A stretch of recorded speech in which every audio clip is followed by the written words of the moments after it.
Tersangka kasus dugaan pencemaran nama baik dan Undang-Undang Informasi Transaksi Elektronik atau UU ITE Nikita Mirzani resmi mengajukan penangguhan penahanan ke Kejaksaan Negeri Serang per tanggal 26 Oktober 2022. Surat penangguhan penahanan tersebut diserahkan Nikita Mirzani melalui tim kuasa hukumnya.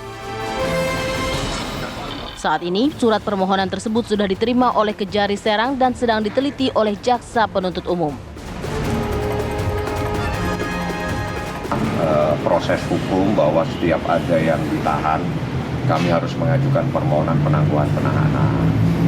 Dan sudah kami sampaikan kepada Bapak Kejari dan kami juga ketemu dengan Kasipidum, kita ngobrol beberapa hal ya terkait dengan permasalahan ini.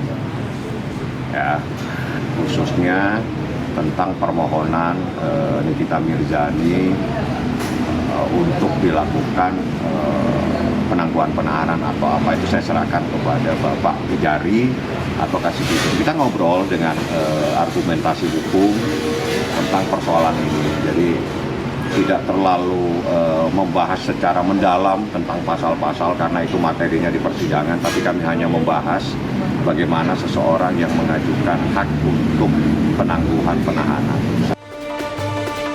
Seperti diketahui sudah 2 hari, Nikita Mirzani ditahan di rumah tahanan kelas 2B Serang, Banten oleh Kejaksaan Negeri Serang setelah menerima berkas tahap 2P21 Polresta Serang Kota. Nikita Mirzani dilaporkan Dito Mahendra terkait kasus pencemaran nama baik dan UU ITE pada 16 Mei 2022 lalu ke Polresta Serang Kota dan telah ditetapkan sebagai tersangka sejak 14 Juni 2022. Lantas akankah pengajuan penahanan Nikita dikabulkan oleh Kejaksaan? Pertimbangan apa yang penasihat hukum Nikita ajukan untuk penangguhan penahanan? Tim TV One mengabarkan. Kasus ini memang sudah jadi sorotan ya. Jadi pertanyaannya adalah apakah penangguhan penahanan ini akan disetujui atau tidak. Ini akan saya bahas di Apa Kabar Indonesia Malam. Masih dengan saya, Pak Ahyar Salmi. Dan saya juga telah tersambung dengan kuasa hukum Nikita Mirzani, Mas Fahmi Bahmid. Dan nanti saya akan tunggu dari pihak Kejari Serang. Saya ke Mas Fahmi terlebih dahulu. Mas Fahmi, boleh dijelaskan sekiranya kapan penangguhan penahanan ini kemudian diberikan dan apa alasan penangguhan penahanan ini dari kuasa hukum? Karena alasan anak atau seperti apa?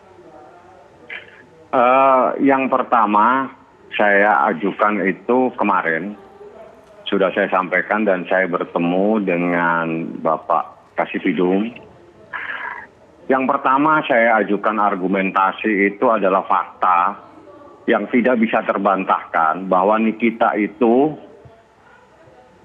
tidak pernah mempersulit proses hukum sehingga dia bisa datang di Polres Metro Jakarta Selatan dan diproses sebagaimana proses hukum. Sebagaimana proses hukum yang terjadi dan tidak dilakukan penahanan pada proses penyidikan. Yaitu yang paling terpenting sehingga kami berargumentasi di dalam surat permohonannya mohon untuk tidak dilakukan, pertama tidak dilakukan penahanan pada proses awal, yang kedua saya mengajukan permohonan untuk dilakukan penangguhan penahanan atau pengalihan jenis tahanan. Dan itu kami serahkan kepada Bapak Kejari melalui Bapak Kasipidum kemarin. Baik, sekarang saya akan tanya kepada Pak Ahyar. Pak Ahyar, kalau kira-kira alasan anak dan memang kooperatif lah dalam proses hukum yang sudah dilangsungkan, ini memang bisa jadi pertimbangan atau bagaimana Pak? Dimungkinkan saja, tapi kenyataannya kan ditahan ya, berarti kekhawatiran dari pihak JPU tentu kan ada. Nah ini yang menarik buat saya adalah kenapa di saat penyidikan di kepolisian tidak ditahan, sekarang dia ditahan. Ini hak subjektif antara penegak hukum, dia berbeda-beda.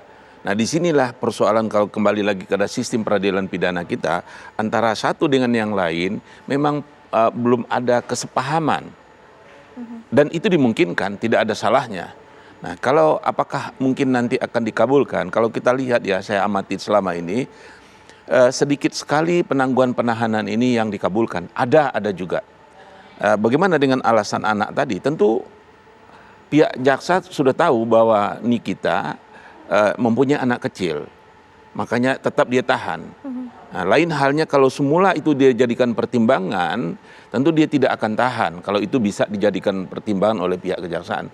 Tapi kita nggak tahu juga, bisa saja pihak kejaksaan sekarang mungkin berubah pandangannya bahwa iya juga ya yang bersangkutan punya anak kecil sehingga nggak perlu ditahan.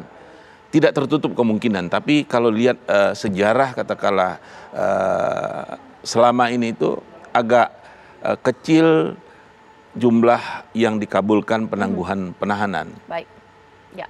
Sesaat lagi saya akan tanya kepada kuasa hukum Mas Fahmi kalau dikatakan kooperatif ya Mbak Nikita selama proses yang berlangsung. Sementara itu memang publik melihat sempat ada keributan ya ketika proses penahanan. Bahkan ada tuduhan juga dari klien Anda mengenai dibayar berapa kalian, nah seperti itu. Apakah ini juga akan mendegradasi aparat penegak hukum yang menangani kasus ini? Sesaat lagi di Apa Kabar Indonesia Malam.